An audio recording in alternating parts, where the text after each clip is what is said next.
Hello, and welcome to the turbulent world of Middle East soccer, or Mid East Soccer podcast. I'm your host, James Dorsey. Please subscribe to my newsletter and or YouTube channel, where you can click the notification button for more updates. Also, allow me to thank all who have demonstrated their appreciation for my column by becoming paid subscribers. This enables me to ensure that it continues to have maximum impact. Maintaining free distribution means that news websites, blogs, and newsletters across the globe can republish it. I launched my column 12 years ago. If you are able and willing to support the column, please become a paid subscriber by clicking on Substack on the subscription button at www.jamesmdorsey.substack.com and choosing one of the subscription options. Thank you, take care, and best wishes. As Indonesia passed the chairmanship of the Group of 20 or G20 to India earlier this month, major Muslim and Hindu organizations, backed by their governments, are battling to define the role of religion in global politics and whether the world's significant faiths need reform to harness the power of their conviction. The battle's outcome could determine what constitutes religious moderation, the state's role in defining what religion stands for, and whether notions of reform will involve significant jurisprudential reforms aimed at erasing concepts of supremacy and enhancing principles of pluralism and greater freedom. The stage for the battle was set at the Religion Forum 20, a gathering of religious leaders in Bali earlier this month, in advance of a summit of the Group of 20 that brought together leaders of the world's major economies. Like the summit that positioned Indonesia, the world's most populous Muslim majority country and the world's largest Muslim democracy, as a rising power, the religious gathering positioned Nahdlatul Ulama, the world's largest and most moderate major Indonesian Muslim civil society organization, as a leading force in defining moderate Islam and promoting concepts of genuine religious reform, not only of Islam, but also of other major faiths, such as Hinduism. From Nahdlatul Ulama's perspective, jurisprudential reform of religious law is the key to positioning religion as a source of solutions, not problems. Nahdlatul Ulama puts forward a strong proposition that it hopes will inspire other faith groups as the world continues to grope for a socially and politically pluralistic version of Islam in the wake of the 9/11 Al-Qaeda attacks on New York and Washington. The movement promotes what it dubs humanitarian Islam, that in contrast to state-driven attempts at moderation in autocracies such as Saudi Arabia, home to Islam's two holiest cities, Mecca and Medina, and the United Arab Emirates, unambiguously embraces the Universal Declaration of Human Rights, as well as the principle of religious and political pluralism. Moreover, Nahdlatul Ulama advocates reform of what it terms obsolete elements of Islamic jurisprudence. On the back of being a grassroots movement with an estimated 90 million followers, 18,000 religious seminaries, 44 universities, tens of thousands of Muslim scholars that constitute a religious authority independent of traditional centers in the Middle East, and a political party that is part of Indonesian President Joko Widodo's coalition government, Nahdlatul Ulama throws down a gauntlet for proponents of a state-controlled autocratic Islam, as well as religious nationalists in other faith groups. Its proposition was bolstered in 2019 when the group took the first step towards jurisprudential reform, with a ruling issued by 20,000 religious scholars that eliminated the category of the kafir, or infidel in Islamic law.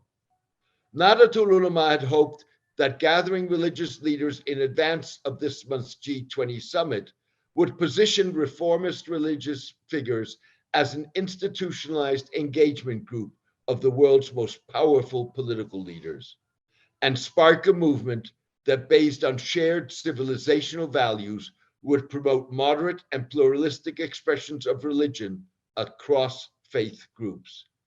Less than a month after the religious gathering, that is proving to be easier said than done.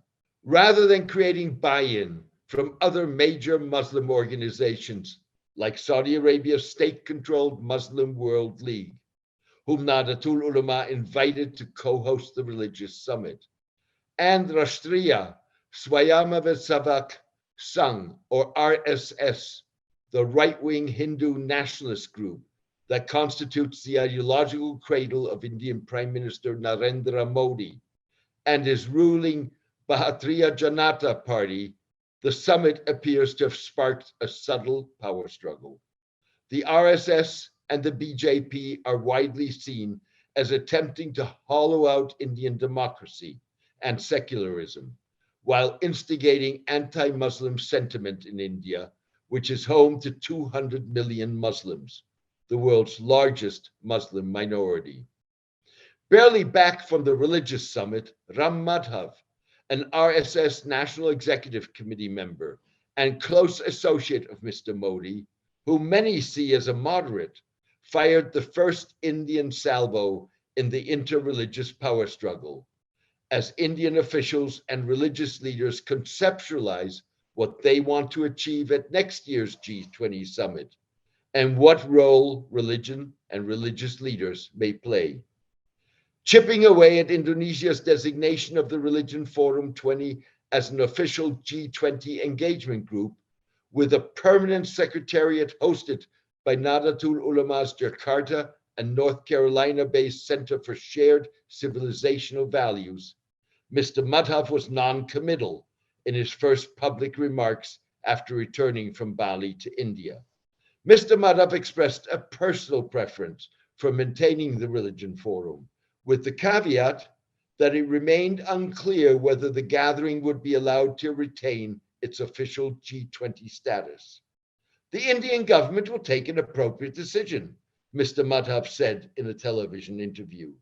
Madhav dodged the issue of religious reform, insisting that the R20 per se is not necessarily about religion. It's about humanity, Mr. Madhav said, spinning the R20 slogan of ensuring that religion functions as a genuine and dynamic source of solutions rather than problems.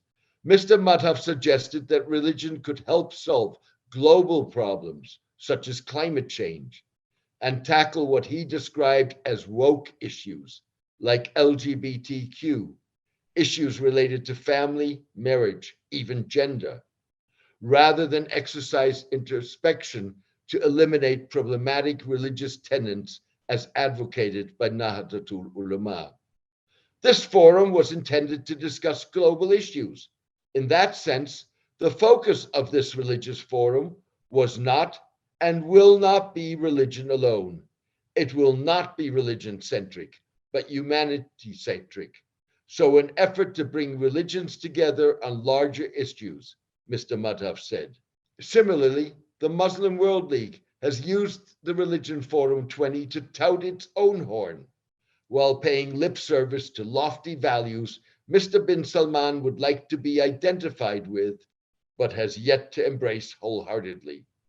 Leaders participating in the R20 summit expressed their appreciation of the great efforts and quality work of the Muslim World League under the leadership of His Excellency the Secretary General, Sheikh Dr. Mohammed Al Isa, the founder of R20, whose efforts contributed to its success, the League said in a tweet that falsely took credit for an initiative that belonged wholly to Nahdlatul Ulama. The Indonesian group invited the League after the Saudi government asked Indonesia to assist in carving out a role at the summit for Mr. Salman's chief propagator of a socially less restrictive but autocratic interpretation of Islam that demands absolute obedience to the ruler. The invitation fit into a bold but risky strategy that also underlines Nahdlatul Ulama's engagement with Hindu nationalism. In the League's case, Nahdlatul Ulama hopes the alliance will undercut Saudi and League support for an Indonesian political party associated with the Muslim Brotherhood, the Prosperous Justice Party, PKS. Analysts and pundits believe that a PKS-backed candidate could do well in the presidential elections scheduled for 2024. Moreover, like in the case of the Hindu nationalists, Nahdlatul Ulama aspires against all odds to persuade the League to adopt a genuinely moderate vision of Islam, rather one that serves Saudi Arabia's autocratic rulers. That, however, is a long shot, if not pie in the sky.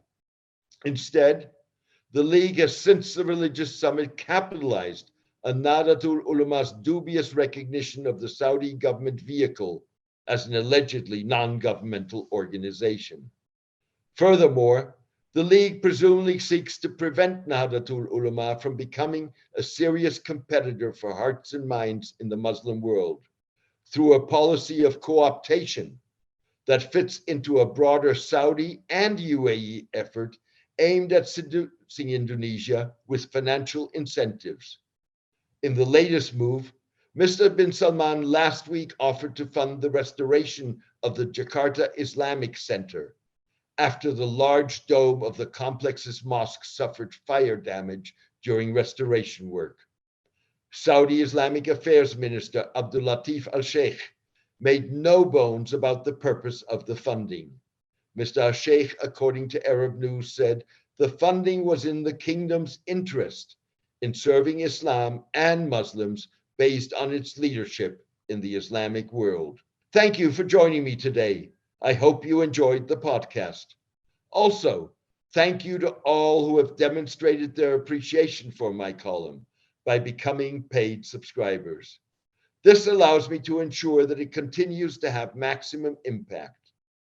Maintaining free distribution means that news websites, blogs, and newsletters across the globe can republish it. I launched my column 12 years ago. If you are able and willing to support the column, please become a paid subscriber by clicking on Substack on the subscription button at www.jamesmdorsey.substack.com and choosing one of the subscription options. Please join me for my next podcast in the coming days. Thank you. Take care and best wishes.